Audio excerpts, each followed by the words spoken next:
കൈ വായിന് മുന്നിൽ വച്ച് പറയുക. ആബ്, ആദ്, അർ. ഇവിടെ കാറ്റ് ഇല്ല, ശബ്ദം മാത്രം വ്യക്തമാണ്. ഇത് ജഹറാണ്.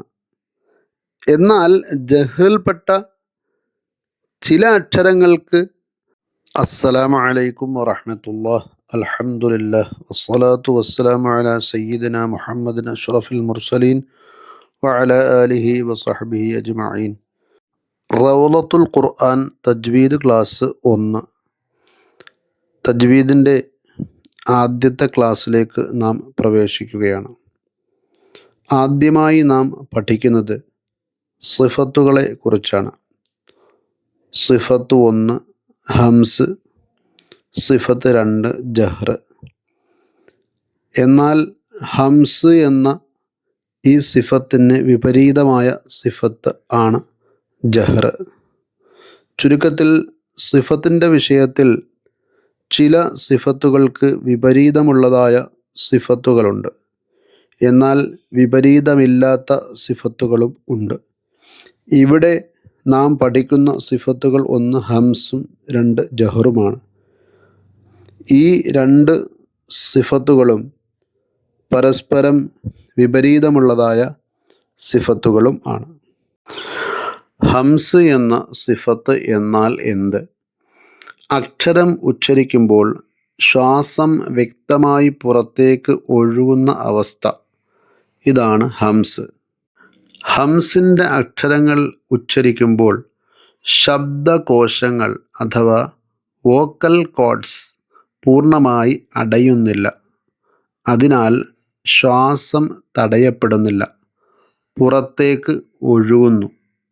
ഇതിൻ്റെ ശബ്ദ സ്വഭാവം മൃദുവായിരിക്കും. 1. 2. കാറ്റിൻ്റെ സാന്നിധ്യം കേൾക്കുകയോ അനുഭവപ്പെടുകയോ ചെയ്യും. ശ്വാസോച്ഛ്വാസം ആയിരിക്കും അഥവാ ബ്രീത്തി ആയിരിക്കും. ഹംസിൻ്റെ അക്ഷരങ്ങൾ ഫ, ഹ, സ, ഹ, ഷീൻ, ഹ, സ്വാദ്, സീൻ, കാഫ്, ത. ഇതിൻ്റെ ഓർമ്മ വാക്യം ഫഹസ്സഹു ശഖ്സുൻ സകത. പ്രായോഗികമായ പരിശീലനം നടത്താം. കയ്യിൽ കാറ്റ് തട്ടുന്നോ എന്ന് ശ്രദ്ധിക്കുന്നതിന് വേണ്ടി കൈ വായുടെ മുന്നിൽ വെക്കുക. എന്നിട്ട് ഉച്ചരിക്കുക. അസ്, അസ്, അഫ്, അഫ്, അത്, അത്, അഷ്, അഷ്. അടുത്തത് ജഹ്ർ. അക്ഷരം ഉച്ചരിക്കുമ്പോൾ ശ്വാസം തടഞ്ഞ് ശബ്ദം മാത്രം പുറത്തു വരുന്ന അവസ്ഥ, ഇതാണ് ജഹ്ർ.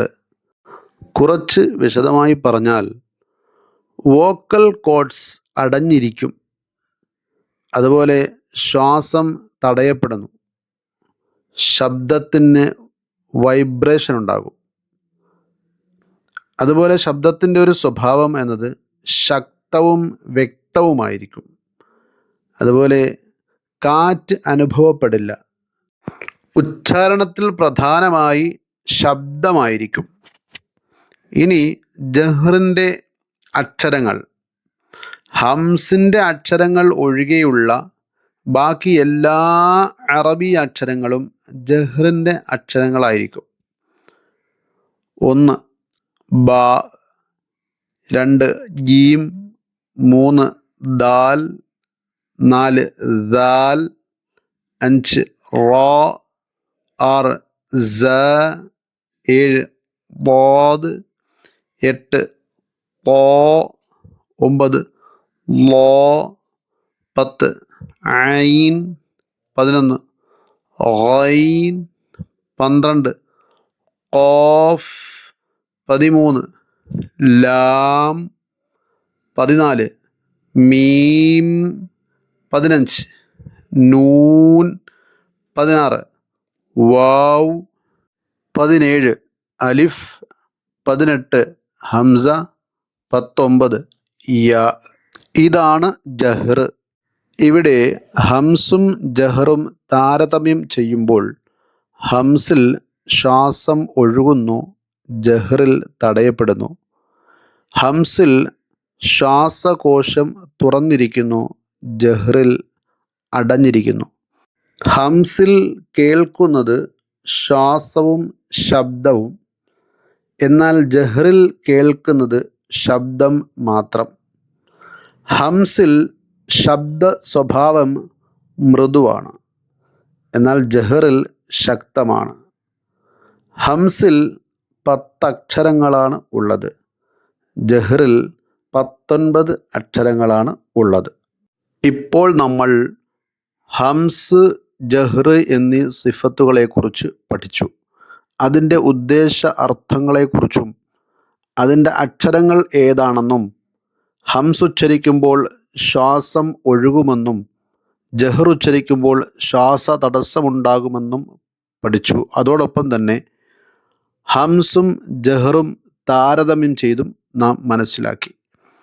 എന്നാൽ ഇതുകൊണ്ട് ഹംസും ജഹ്റും പൂർണ്ണമാകുന്നില്ല. അതിൻ്റെ പഠനത്തിൽ ഏറ്റവും സുപ്രധാനമായി ഇനി പഠിക്കാനുള്ളത് ഹംസിൻ്റെയും ജഹ്റിൻ്റെയും ഉച്ചാരണത്തിൽ പൂർണ്ണമായിട്ടും ശ്വാസം തടസ്സപ്പെടുന്നതായിട്ടോ ശ്വാസം നടക്കുന്നതായിട്ടോ അനുഭവപ്പെടുന്നില്ല. ഉദാഹരണം, ഹംസ് എന്ന സിഫത്തിലെ അക്ഷരമാണ് കാഫ്. കാഫ് ഉച്ചരിക്കുമ്പോൾ പൂർണ്ണമായും ആദ്യം മുതൽ തന്നെ ശ്വാസം നടക്കുന്നില്ല. ആദ്യം ഒരു ശക്തി അനുഭവപ്പെടുന്നു. ചുരുക്കത്തിൽ കാഫിൻ്റെ ഉച്ചാരണത്തിൻ്റെ തുടക്കം നാവ് അണ്ണാക്കിലേക്ക് ചേർത്ത് വെച്ച് ബ്ലോക്ക് ചെയ്യുമ്പോൾ സ്വാഭാവികമായിട്ടും ഹംസിനുണ്ടായിരിക്കേണ്ടതായ ഗുണമായ ശ്വാസത്തിൻ്റെ നടക്കൽ അനുഭവപ്പെടുന്നില്ലല്ലോ. അതുപോലെ ജഹ്ർ എന്ന സിഫത്തും വിശാലമായി ഇനി പഠിക്കാനുണ്ട്. ഒറ്റ ഉദാഹരണം മാത്രം പറയാം. ജഹ്ർ എന്ന സിഫത്തിലുള്ള അക്ഷരമാണ് ഗൈൻ എന്ന അക്ഷരം.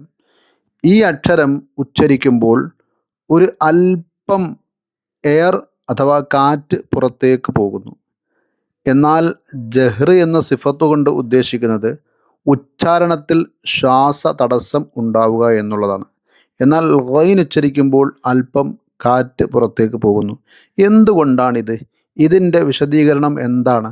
തുടങ്ങി ഹംസും ജഹ്റുമായി ബന്ധപ്പെട്ട് ഇനിയും കുറച്ച് ഡീറ്റെയിലായി നമുക്ക് പഠിക്കാനുണ്ട്. അത് അടുത്ത ക്ലാസ്സിൽ നമുക്ക് പഠിക്കാം. ഇന്ന് പഠിച്ച പാഠം ഒരു പ്രാവശ്യം കേട്ടിട്ട് മനസ്സിലായില്ലെങ്കിൽ വീണ്ടും പല ആവർത്തി കേൾക്കുക, മനസ്സിലാക്കുക.